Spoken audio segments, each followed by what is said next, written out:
Bonjour Nicolas Bay. Bonjour. L'Italie a choisi de généraliser des mesures d'exception à l'ensemble du pays. 60 millions d'habitants sont concernés. Rassemblements interdits, déplacements réservés au travail, fermeture des écoles. Est-ce que vous pensez que c'est une méthode à suivre d'une certaine manière pour la France ? Je crois en tout cas que ce sont les seules méthodes efficaces. Et on voit d'ailleurs qu'elles sont utilisées massivement en Chine avec manifestement une certaine efficacité. Ce que nous avions dit, nous, depuis le début, c'est qu'il y avait une nécessité de limiter au maximum la libre circulation des personnes, puisque la propagation du virus passe par cette circulation des personnes. Et on n'a pas porté l'accusation contre le gouvernement, parce que le gouvernement, comme tous les autres gouvernements confrontés à la crise du coronavirus, fait ce qu'il peut dans des conditions difficiles. Mais ce que nous avons souligné quand même, et à mon avis, est tout à fait fondée, c'est une forme d'impréparation, ou en tout cas un manque d'anticipation. C'est-à-dire, les mesures qui sont de nature à limiter la propagation du virus n'ont peut-être pas toutes été prises aussi rapidement que dans certains autres pays européens. Donc il faut suivre l'exemple italien, c'est la question ? En tout cas, on sera amené à le suivre si la propagation se poursuit. Et évidemment, c'est à craindre, puisqu'on a une hausse très importante chaque jour du nombre de cas. Il y a une certaine incohérence à, par exemple, confiner les Français qui revenaient de Chine, et dans le même temps, quand il y a des Chinois qui arrivent par vol commerciaux en France, ne prendre aucune mesure particulière. De la même manière, je pense qu'il y a eu une sorte de retard à l'allumage, en quelque sorte, de la part du gouvernement dans la réquisition des stocks ou des productions de masques.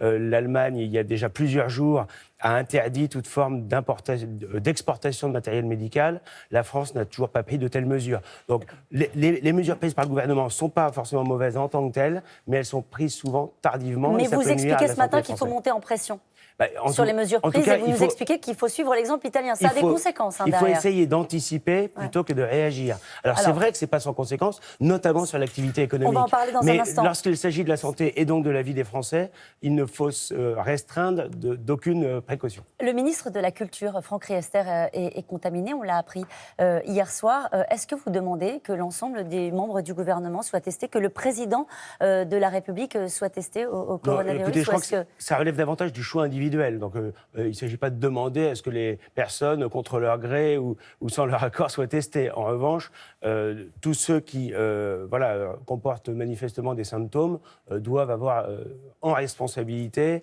aller se faire tester et se mettre en quarantaine, en confinement, comme n'importe quel autre citoyen. Il n'y a pas d'inquiétude particulière pour vous, pour le président de la République ?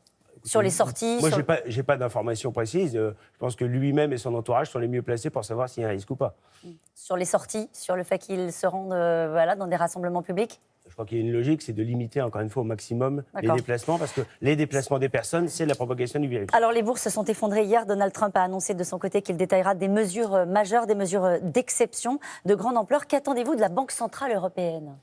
Je n'attends pas grand-chose de la Banque centrale européenne. En revanche, il y a une nécessité, c'est que l'État mette à disposition les crédits nécessaires et agisse directement auprès des banques pour que notamment le tissu de TPE et de PME qui vont souffrir de manière directe des conséquences de la crise du coronavirus ne se retrouvent pas dans des situations catastrophiques. Vous pouvez dire, Nicolas Bay, en ce moment, je n'attends pas grand-chose à la Banque centrale. Mais attention à ce que vous dites, parce que dans quelques jours, on en aura peut-être besoin. Non mais, encore une fois, l'action de l'État doit se faire en direction des banques françaises, que la Banque centrale européenne elle-même mène une action pour donner de la trésorerie aux banques, pour aider les États dans l'effort qu'ils mèneront, bien sûr.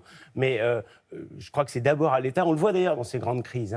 L'Union européenne se révèle relativement impuissante. Ce sont les logiques nationales qui reprennent le dessus. Et on voit bien que chaque pays est amené à prendre des dispositions en fonction de sa situation et que les situations ne sont pas tout à fait comparables entre les pays européens. Et que pensez-vous du chef économique du FMI qui dit au contraire de ce que vous expliquez ce matin, il faut des actions économiques concertées de l'ensemble des pays pour faire face à cette crise économique qui semble se dessiner? Oui, et ça me semble un peu théorique comme schéma. En réalité, il s'agit d'aider concrètement les entreprises qui se retrouveraient en difficulté et il faut passer cette crise. On sait très bien qu'il est probable, et nous le souhaitons tous, que cette crise sanitaire, elle dure quelques semaines, quelques mois au maximum. Donc il s'agit avant tout de donner la disponibilité en trésorerie aux entreprises pour y faire face. 28% des électeurs sont susceptibles de ne pas aller voter au municipal à cause des risques du coronavirus. Ce chiffre est sorti hier. Est-ce que vous pensez que les mesures de prévention prises pour encourager les Français à y aller peuvent suffire?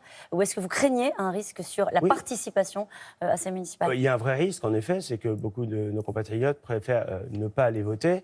Moi, je comprends le choix de maintenir les élections municipales. Ce sera très compliqué de les annuler de manière très, très tardive, à quelques jours seulement de l'échéance, alors que la campagne bat malgré tout son plein, malgré la crise sanitaire. Mais ce qui est vrai quand même, c'est qu'il ne faut s'interdire aucune précaution qui serait de nature à protéger la santé et la vie des Français.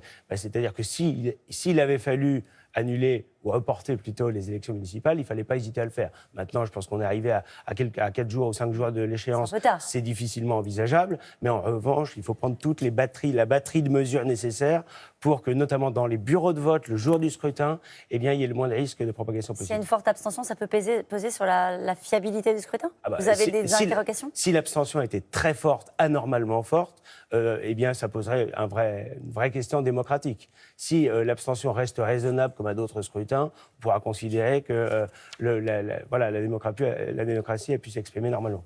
On en vient à la Turquie. Le gouvernement allemand a annoncé qu'un ensemble de pays européens, dont la France, envisage de prendre en charge 1500 enfants migrants actuellement bloqués sur les îles grecques. Est-ce que vous soutenez cette démarche ? Honnêtement, se focaliser sur la question des enfants et de la protection nécessaire de ces mineurs, c'est prendre le problème par le petit bout de la lorgnette. Oui, si il faut protéger les enfants parce qu'ils sont en danger immédiat, évidemment qu'il faut le faire par devoir d'humanité.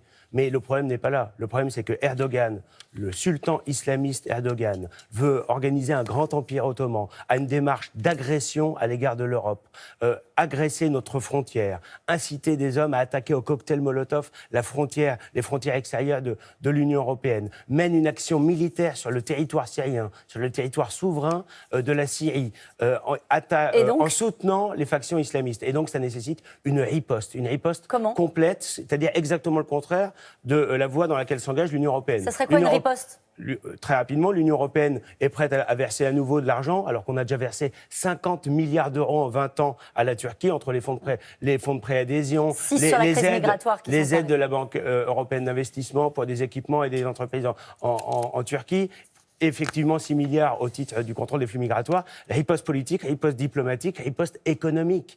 Riposte économique car la Turquie est en union douanière avec l'Union européenne depuis les années 90. 41% du commerce extérieur de la Turquie se fait vers le marché européen. On a des moyens de rétorsion importants, on ne les utilise pas et c'est dommage. Merci beaucoup, Nicolas Bay. C'est à vous, Laurent.